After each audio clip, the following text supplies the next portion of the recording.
Hi guys! Magandang gabi. Nagpreto akong talong. So, ito na nga. Akala ko may kanin pa. Ayan. Ayan. Nagpipreto akong talong guys kasi sabi ko kakain ako. Nagutom ako. Hindi pa naman talaga ako kumakain. So, ito na. Pagtingin ko sa kaldero. Oh. Nga, walang kanin. Ubos na mga bata.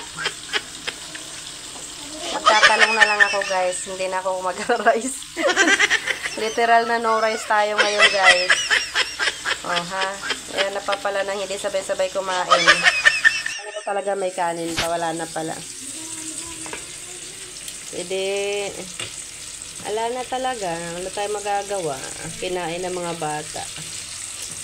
Nasarapan yata sila sa itlog. Nagluto kasi silang itlog eh. Kakainis.